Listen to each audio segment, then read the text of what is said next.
guys excited? We are at the home stretch of the Young Author Series. I am so excited to read your stories, get your illustrations completed. Are you guys excited? Yeah. Let's do it. Hey. NAACP needs you on April 25. That's Saturday, the last Saturday in this month. We need ushers, but we also need you to participate. And then I'm going to leave some flyers about it. Your first letter of your first name, we're going to go around the room, and you take that letter to describe something about your personality. For instance, my first name is Beverly, so it starts with the letter B, and my description is brave. I am brave. Okay? And in addition to that, I left my piece of paper. Do you have some bond? Having the story of something being in his room, why he was afraid to go in his room. And then we were able to write it for him and do the illustration. So I want you to be encouraged in this writing process, and also to make sure you're creative in your writing. So I want to just highlight what we've gone over thus far through the table of contents. So we've done the introduction, we've done the developing the characters, we even talked to one another to help develop the characters, the names, the plots. We also went through first drafts. Many of you have your drafts already completed. We have started the revising and the editing process, and we really need to get to the finalizing of the manuscript so that we can get it to our illustrator, and we can get it in PDF format so we can review it and then publish it. And so that's what I want to talk to you about today. Talking to you about finalizing, introducing the publication, and marketing your book. Like my daughter alluded to, she went to Fort Lauderdale and presented amongst women that were millionaires that have not written a book yet, to inspire them and help them understand the process. Also, how she's marketed her book. She's gone to different book signings, and even at her school, she was highlighted. So there's a lot into your book. So you may say, oh my God, this is a lot to write a book.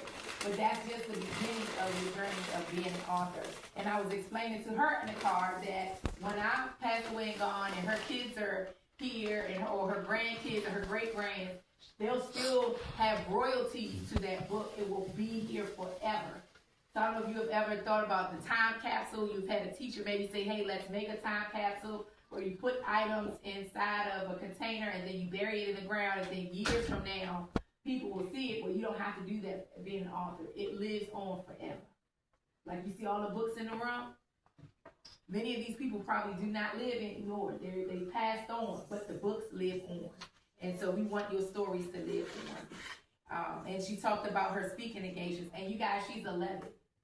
And she talked about a resume at 11, right? So you're building your resume as you become an author. People are going to ask you to speak. They're going to ask you to come to different engagements. You're like, oh my God, right? They have different events throughout the city of Bainbridge and beyond that you now can be able to attend, because you have your own business. You have your own product that no one can take away from you. So let's dive in to the final draft. Now let me pause. Can I? Thank you. Okay.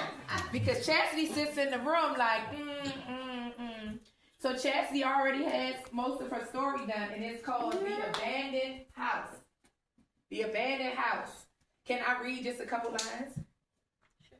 Okay. All right. It was a dark and stormy night 100 years ago. There was an abandoned house on St. Louis Street in Bainbridge, Georgia, 1924. There was a girl named Chastity, but for short, they called her Chaz, and she was only 16 years old. It was a Wednesday afternoon. Chaz wanted to meet up with her friends, Jake and Alex, at a candy store on San Francisco Street. I love the creativeness, okay? Jake, Alex, and Chaz decided to get jawbreakers, explore an abandoned house at midnight. Ooh. Chaz met Jake and Alex at the abandoned house downtown to explore the house with them and meet the boys, and they were scared and nervous. And Chaz, Jake, and Alex went into the house, and the house was dark, dusty, and smelly. I'm not gonna read no more. Y'all have to get her book. Okay, Rose, I really talked about that. Rose was only 17 when her whole life changed. She still remembered the hospital lights, the fear in her chest, and the tiny cry that filled the room the night Mia was born.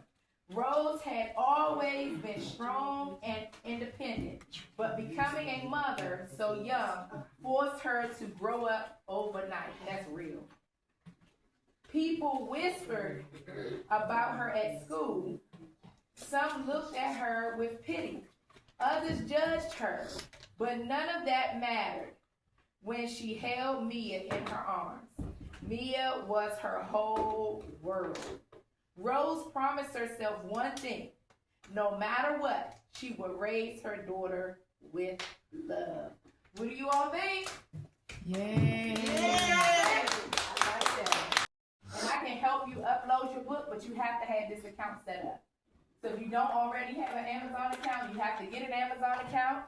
And whatever account you use will be the account that receives the royalties. So I'm going to give you an example. I have a client. He wrote 2 books, and his books are published under his mom's account. And so his mom, he's only 11. So his mom gets the royalties, which is fine because she can then put it into his bank account or give him cash. But whatever account you set up for your publishing is the account that will receive your royalties. So that's the first document. That's homework for you. The second document is I need you to fill this out because it helps the illustrator understand your vision of what you want and how you want your book. Anytime that you're going into an agreement, anytime that you're saying, yes, I'm going to do something, anytime that you're sharing your information with someone, you want to have a contract of some sort. Y'all hear me? This is the fine line. Back in the day, we had a lot of singers and performers